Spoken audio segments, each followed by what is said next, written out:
Hello, everyone. Welcome to episode 2 of part 2 of Meeting the Moment, Embracing and Navigating Pivots. I am so excited to be joined today by Nicole Van Heel. She is a strategic HR executive and culture architect with a passion for building people first workplaces. She's also a mental health champion who teaches mental health first aid, a wife, a mom. You can find her cheering for her kids' sports teams. She's the wife of a first responder and a lover of everything I love: sparkles, pastries, and coffee. And when I tell you she is a natural born connector of people, you're about to see as we get into these questions. Hi, Nicole. Welcome to Track Chat. Hi, thank you. I am really excited to be here. Yeah, so you're coming to us from Minneapolis, Minnesota, right? Yes, yep, Okay. So some of almost these, my whole life, right? yeah, some of these responses, if you're sensing a theme, some of these responses are going to have a little Minneapolis spin to them because there is a lot going on there, Yeah, socially, politically, and some of my favorite people live in the area. right. So yeah. All right. So let's get started. You pivoted from HR and medical devices to HR and construction, where you walked in and learned that suicide is the leading cause of death for the people you serve. What did that first year ask of you as an HR leader? And what did you have to unlearn to meet the workforce you now had in front of you? Yeah. I would say that first year, it really didn't have me going, oh, how do I be a better HR person, right? It's how do I be a better human? How do I show up Mm, more authentically? In the med device world, there's so much structure and regulations, and there's a lot more when I was working there where it was like, this is our policy, where people are like, great, that's what it is. And they adapt to structured things where in the construction industry, right, they're building things, they question things, they're making sure it's right. And so that mhm, kind of happens right there. So that was like a little bit of that difference just coming into there. But, it was like that part was interesting, and like the job sites, right? They're messy, they're fast, and you got to be like able to think quickly. But then, coming in, and doing the research of what are some things that I should be aware of in the industry as an HR leader, coming into a new industry and learning that the suicide rate was 2 times higher in construction and 4 times higher than the general population. So it's a large number of people that this impacts. And so for me, it was how do I, like I said, show up as a better human? How do I make sure that we're doing this, right? And this isn't something you would be able to check off on your engagement score. You're not going to know that, right? It's not an engagement issue. It's not a retention issue necessarily, right? People aren't just leaving because of their mental health. Sometimes they do, but we're talking about a life and death kind of situation. So how do we, like I had to really learn how quickly like policies and politics and programs aren't don't have to be perfectly communicated to solve the problem. So, it's really making sure like we're having those connections and what my group needed wasn't something a polished policy. They need somebody that's going to show up. They need someone who is willing to go and be in those situations, have conversations with them, not bring in like the HR sort of language, right? And um, I think and I see it across the board where people are like, oh, well, this is your area. I'm not going to come in there. And I'm that person who's like, I'm going to stay curious. Can I come walk your job site with you? Oh, I hear about a safety walk. Can I come?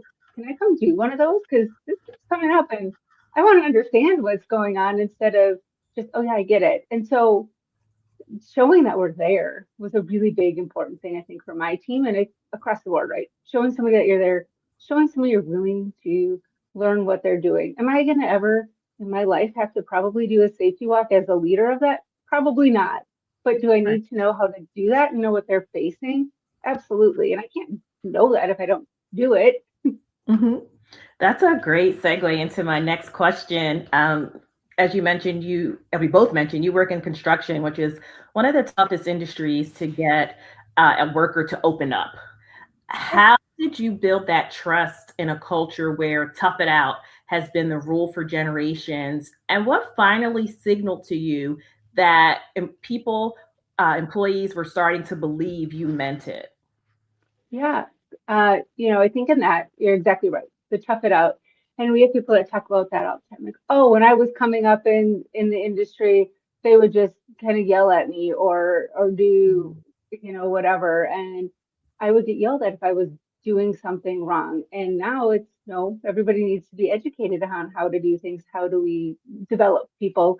So knowing that that was a mentality that was something that people that have been in this industry way longer than I have had that mindset. And you can't just change that by saying, no, you have to talk to you have to talk to people, you have to connect with them. You can't do that. It's really about like for our team, we talked about that how we want to educate everybody, how we want everyone to be better, right? And so it's meeting them where they're at. And yeah, sure, we can always still have that degree of like, yeah, I have to get my job done, but also getting your job means, being fully present, being there, um, having people really understand that the earlier we have conversations, the earlier that we can offer Mm. support, the better the outcome is going to be. So if we notice something happening, having a conversation right away is going to make things so much easier in the long run. And I think in that dynamic, sorry, of how people are operating, of getting someone to go, it's easy to have a conversation of, hey, I've noticed like on Mondays you're coming in a little late. Is everything okay? Doing that early on is a little bit easier than, hey, you've been missing some Mondays, you're not really seeming into it. And now we're having all kinds of things, not just those signs of maybe a mental health spot, but we're having some of those performance things. And it gets tricky to untangle those and having those conversations. So we kind of start those earlier. And then when somebody opens up, making sure we're prepared to offer whatever resources we can have, and Okay. what we can do for somebody instead of like, oh, that sounds tough. Well, good luck, of going, oh, okay, how can I help support you in that? What does this look like for you? And we've been doing that in a way I think that's really genuine and authentic, and we keep showing up and keep having those conversations. And that's so important for our teams, right? That we keep showing up. Okay. That's another great segue. One thing that impressed me about you in learning your story is that you've trained more than 40% of your company in mental health first aid. And in doing so, you've built a network of people inside the business who are now equipped to notice, ask, and stay with a coworker in a hard moment. Yeah. What has that work taught you about how relationships are what save lives on a job site? And then how do you keep that network strong as people are coming and going?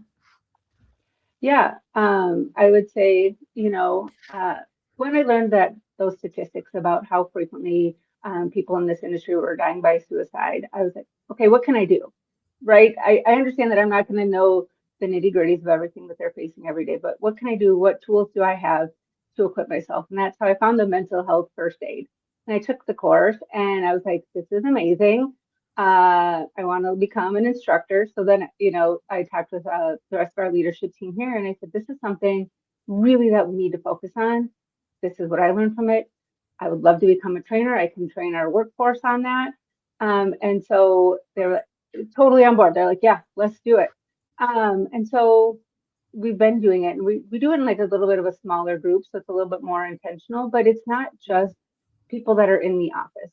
Like we don't have it just our project managers or our project engineers. We have people that are in the field, like our superintendents, assistant superintendents attending the training as well. And so when we're doing that, it kind of gave everybody somebody that they could talk to, because people don't always go to a program, right? Or they don't necessarily um, just go, oh, okay, I have a struggle. They're going to talk to somebody they know. And I think one of the analogies that they use in mental health first aid is, if you think about the last time you tried a new restaurant, um, why did you go there? Right? Okay. For most of the time, it was somebody told you to go there. somebody recommended it. So somebody talking to you and offering you resources of somebody that you trust is going to be better. And so, having everybody buy into that, of that this is really important and what we're doing makes a difference, and we have those tools, has been such a big, help. And it gives people confidence, because a lot of people are scared to ask those questions, right? And it's Mm-hmm. scary to say to somebody like, hey, are you thinking about, killing yourself? Are you thinking about suicide? That's scary and it's hard.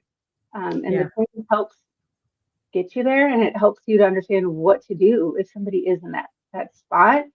And I've had so many of our teammates afterwards say, I'm so glad that I did that.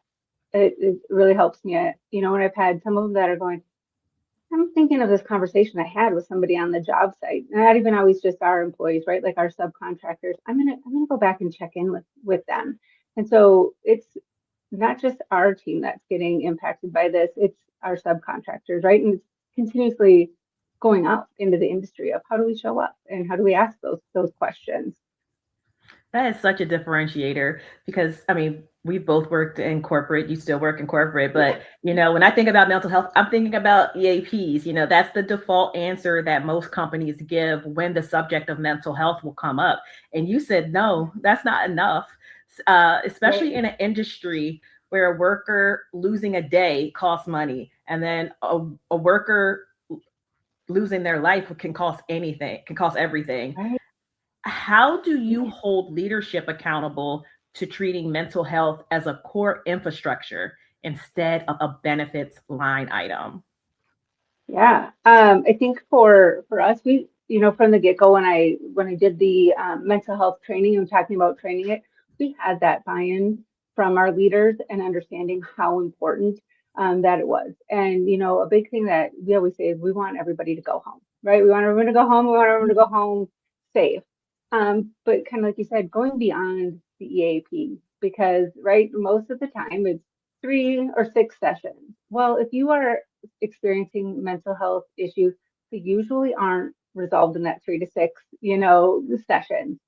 And it's not always somebody that you really, trust or like. And so how do you do that? I mean, right? Like you go, okay, here's the company one. I get 3 sessions with, this random person that I don't really vibe with, but I can't keep trying to find somebody else because there's only limited amounts. And that's not saying we don't use our EAP, because we do have situations that come up and it's like, hey, do you need a, a support for this?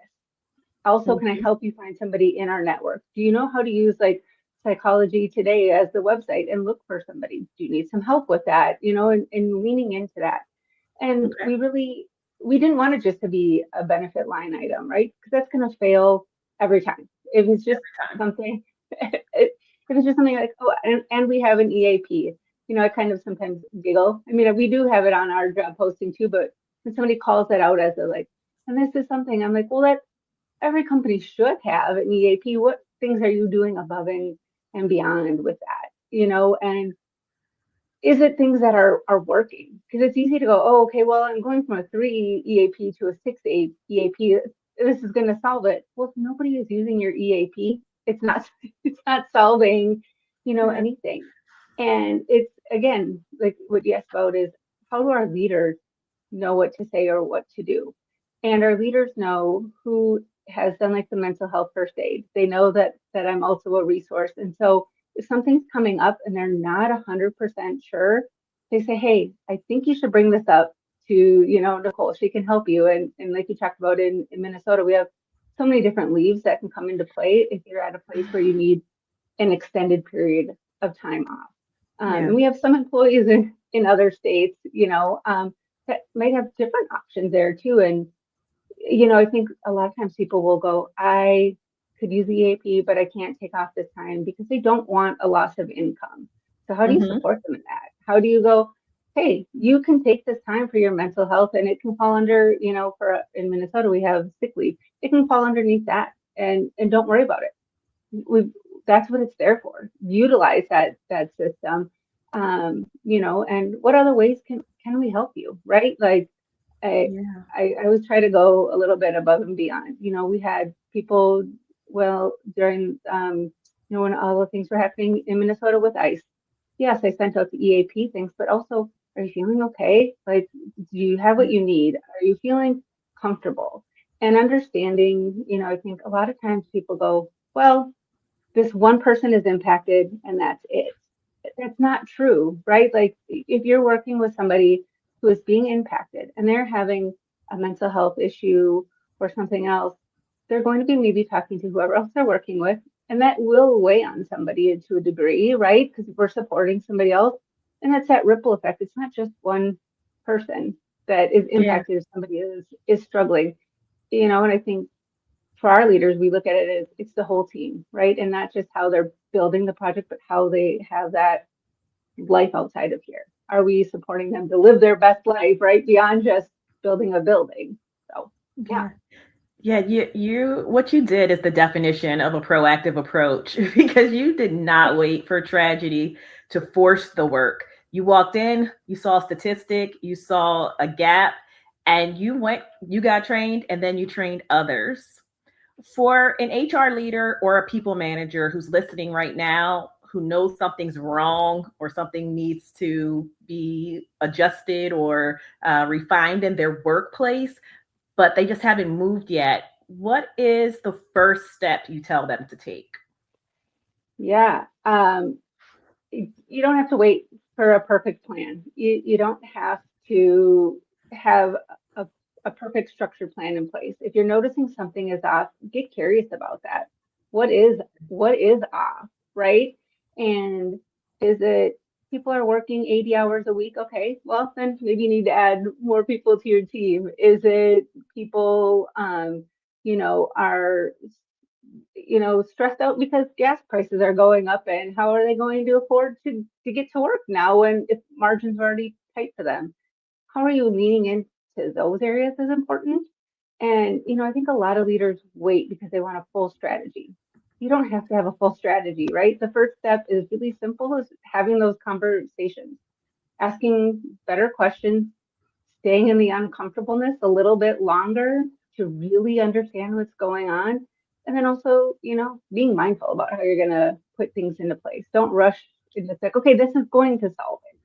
Chances are anybody that's been a leader and implemented something, the first round is usually not the right way, right? We learn and we grow from that. And so Yeah, of course. understanding that, right? And I think that's what people need to do. And then again, if you're thinking about the mental health in your workplace and you want something more tangible, get trained. That's what I did. And maybe your workforce isn't only on the mental health part. Maybe there's other things. How do you go about getting trained and understanding that and being aware of things that are coming down? Like um, I think now people talk a lot about the burnout when Mm-hmm. you see those things where it's like, oh, you know, back when we were growing up, it's like, oh, if you were to call your mom during the day to be like, can I do X, Y, or Z at work, you weren't going to do that, right? But now with everybody having cell phones and the news and everything, there's constant. There's no downtime for people, and so understanding that burnout doesn't necessarily mean their work is too much. It could be just the world and how often things are getting asked of them is too much. So what are you putting into Yeah. place there? And really learning about those things and challenging yourself to understand more about things that might not even apply to where you're at, right? Like Mm-hmm. you have to understand, what does this look like for other people? Sometimes it's turn off the television in the break rooms, like Yes. Yeah. turn it off Yeah. or put on something else. Like it's on the Right. news channels. Like please Right. leave us Yes. alone. Yeah. You're like, what can I do to, That's feel a great first step. today? Yeah. That's a first step. Yeah. Like, and I'm thinking back to like when things happened. I tell people I'm a millennial presenting Gen Xer. Yeah. But yeah, I've been through a lot. Like we've been through a lot Yes. of things that happened while we were at Crisis work, after crisis. crisis after crisis. And again, sometimes we found out because of breaking news that we were just going to get a cup of water. We were just going to Right. get some coffee, and now everybody's standing there. Yes. And now it's like everybody's checking their phone. Everybody's checking, breaking news, Apple putting it out, or CNN, Fox, like Yes. everybody. So yeah, turn the news Yes. off. I think that's a good first Yeah. step to help our mental health. Turn the news off. Turn the news off, cut trash, right? Like go outside, everybody. But even that, right? Like it is that exactly. What is a Okay. thing that'll spark a little joy for you today? Like what's a way you bring a little sparkle, glitter, whimsy to your life? Like how do Yes. you do that today for yourself? And how do you do it for your team?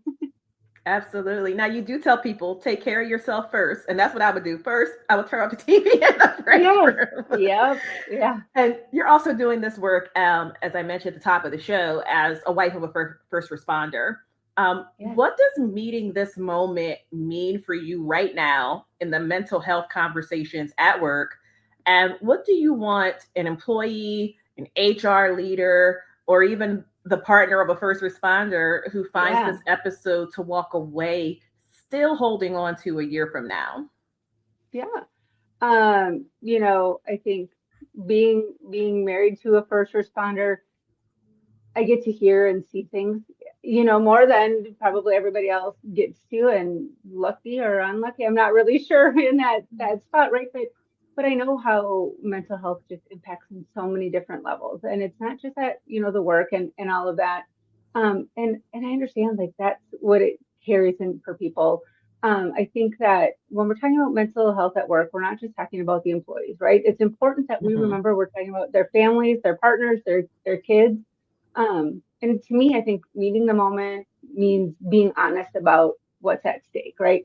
Being comfortable, like I said, staying in that moment, being comfortable, refusing to water it down just to make it more comfortable, not just going, oh, okay, it's one day, you're going to be fine tomorrow. Like stay in that moment with them, and I think what I'd want people to carry into it for a year from now is making sure you're still paying attention to your people. Say something if it feels off, right? Like nobody is ever, I mean, in my experience, and so maybe, listeners might say, no, this has not been my experience, but in my experience, anytime you're coming in with a genuine connection and asking if something seems off, it is appreciated. People Mm-hmm. want to be recognized. They want to feel seen and heard. And then, don't underestimate the impact of staying in it with someone in that hard moment. Think about it. I think that there's a statistic that 80% of people don't seek professional help that maybe would need it, right? That's a huge amount of of people. And I think I probably mentioned, I think I did earlier in the show, right? Like sometimes the earlier we can have those conversations and the intervention, the better and faster people Yeah. can kind of get back into that spot. And so when it's normal, make it, normal if you can. I think that's the important thing. And the other thing is that I think you just have to keep showing up every day for your people. But like you talked about, making sure you're also taking care of yourself. If you need to get some help and resources, do that too. That Yeah. would be probably what I would say is you don't have to be an expert to show up. You just have to be willing to show up. I love that. Wow, I learned so much in just this short amount of time. And Yeah. now I'm like, do I need to take a break? Because this was a heavy conversation, honestly. But It it's is time for our so rapid fire. heavy. Okay, Yeah, time for our rapid I'm fire. ready. Okay. Okay, okay. Who's a well-known and or lesser known historical or contemporary figure who inspires you and we should learn more about? Well, I would say like a historical figure for me is like honestly like my grandparents, right? Like Yeah. their mindset, and I think that goes back to that whole like just kind of tough it out, right? Like so that's for me. So I would say anybody talk to people that have been there before you. I would also Mm, say for me, and I know it's a cliche, but the Brene Brown, like how do you stay vulnerable? How do you ask those questions? How do you go into things being vulnerable and brave? I think that's a really important person. I think that ties into the mental health part that talks about how do we do this in a real and authentic way. So that would okay. be those ones. Yeah. Yeah, shout out to your grandparents. I love when people Yeah. make it personal. I love it. What's Yes. the best piece of career advice you've received that you would give to your early career self? Well, that's a great question because I still feel like even though I've been doing this for so long now, I still feel early in the career because it's always changing. I But love um, I would say for me, don't wait until you feel ready. right? Like in your career, there's a lot of times where you're not going to raise your hand because you're like, ooh, I can do 75%, 25% of it. I can't. I'm not going to raise my hand. I think raise your hand at that 75%, at that 50%, even when you're not ready, because you're going to get those opportunities. So Yeah. I think don't wait, right? Raise your hand, jump in, and you're going to learn so much more. That's awesome. If you wrote a book describing your career so far, what would the title be? Chaos with empathy, maybe. Chaos I don't know. with empathy. I like it. Chaos with empathy, or another unprecedented times in HR. How do we manage? I don't. I mean, like you said, we have had so many things that we have had to adapt to. Like You I know feel like a what? lot of times, where's that mind map of where everything belongs today? Register the second one, especially right now. Like as soon as we're Yeah, done, go register that because go right. that is you said that in jest, but another unprecedented time in Yeah, HR. That's a yeah, bestseller. Like I'm ready right perfect, now. Get it. And perfect. get it out. Whether it has to be an anthology or whether it's just you, get it out now. Yes, I love another one. another. Yeah, that Okay. was another one. What fictional character gives you a glimpse of yourself? Well, I would say Leslie Nope. Did you watch Parks and Rec? Uh, I know it from clips and stuff, but I wasn't a yes, regular that watcher. she is like, well, she's part of the Parks Department, but just believes so much in that, and always like this, like, we're gonna get it done, like no matter what it takes, and that's kind of her. And like, hey guys, we're gonna figure it out. We're gonna Okay. solve this. We're gonna jump in, and that's kind of what she does. Just jumps in, and she cares so much about everybody, right? Like she goes above and beyond about caring about everybody, and even when she's trying to make those big challenges, it's like I'm doing it for the whole team. I'm doing it for the whole parks department. And it's like, take it down. And she also has a lot of energy and likes coffee and whipped cream in Okay. her waffle. So maybe that's why. I don't know. All right. What is your go-to songs, or music genre when you want to hype yourself up to conquer the day? Oh, that was a tough question because I feel like it changes every day. Like, there's Oh, that's days like fair. today. Today in Minnesota, I think it's supposed to be like 80 degrees. It is sun shining and like beautiful, right? So like today for me is like I was listening to like this morning like Bob Marley. I'm like, yes, we are in the zone. It's like beautiful time, And then there's other days where I'm like, well, are we just gonna burn it all down today? I think so. Let's listen to, some like different sort of like I think there's on Spotify there's a rage playlist, but mine is different, I'm sure, than yours. I did not know this. If you did not know this, everybody's daily list or whatever, it's catered to you. So like I thought everyone had the Oh, same. I was like, everyone should listen to this mix, and everyone's is completely different. And I'm like, oh, I did not know that. So you should listen to my mix of it. But yeah, I did not know that either. I thought if you said I like this type of music, it will give everybody no, that also likes the type of music the same yeah, playlist. it is Okay. fascinating. So now I was like, what is your uh Okay. playlist? And my son is like, I think there was one that came up and it was like feminist rage songs. He's like, stop listening to that one. And it's not even like rage songs, it's like Beyonce, There's like Sabrina single ladies Carpenter, and Britney girls Spears. rule Yeah, the like, world. yeah, like how are we gonna take it back? And he's like, stop listening to that. And I'm like, well, now that's all I'm listening to. There you go. Oh, I still can't say this word. I'm going to get it one day. What is your favorite empowering quote? Yep. Clear is kind, right? Being honest and clear to people, that is the kindest and best thing that you can do. No matter what it is. If you're being clear about it, that's right. Like that's the best thing to do. Okay. What's one thing you want people to take away from our conversation? Pay attention to your people. If something feels off, it probably is, right? And leaning into those conversations. Go beyond just an EAP. Go beyond just it'll be better tomorrow. Checking in. What do they need? How do they feel good about what they're doing? That's how we keep our people, but also how we show up as a human.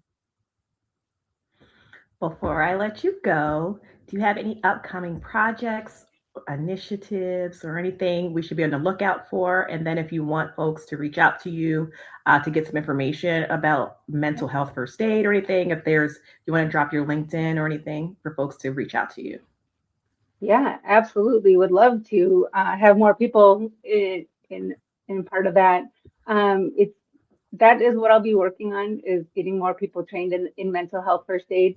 The state of Minnesota has a program that is coming out where they are offering some different grants to people to continue to do these sort of courses. So hopefully getting some of that funding to bring it to a bigger, larger audience. And again, just keep focusing on how we show up and how we, prepare our people for the day.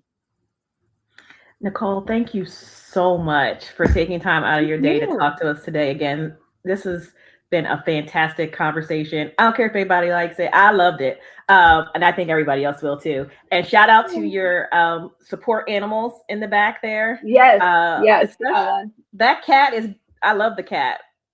So at our company, we do this assessment. It's called Make a Difference, and you can get one of four animals. Okay. Um, and so it is a parrot, a lion, a camel, and a turtle. It used to be a monkey before the parrot. And a Okay. monkey is like, hey, let's have fun. Let's chat about the weekend. And a lion is like, let's get down to work. So when I took the assessment at the time, I got the higher ones of the monkey and the lion. So I say that I'm Yes. either like a very like focused and serious, like talk about the weekend person, or a little bit of a jokey, fun Yeah. lion. So I'm a little, Oh, I don't know. forgive Yeah. me to the lion. I called it a cat. It is not a cat, it's a Well, lion. but they're a cat, right? They're just a Nope. big cat. Hey, They're hey, hey, They're hey. not That's an extreme cat. That's more than a. That's not a house. When people more think than cat, they think house cat. Yeah, that's a lion. Okay. Shout out to the yes. lion. Again, thank you for being here. So enjoyed our conversation. Looking Thank forward you. to chatting with you soon offline. And to all of you, please come back for the next episode of Meeting the Moment, Embracing and Navigating Pivots. We got some great conversations coming up. Thanks, everyone. Thank you.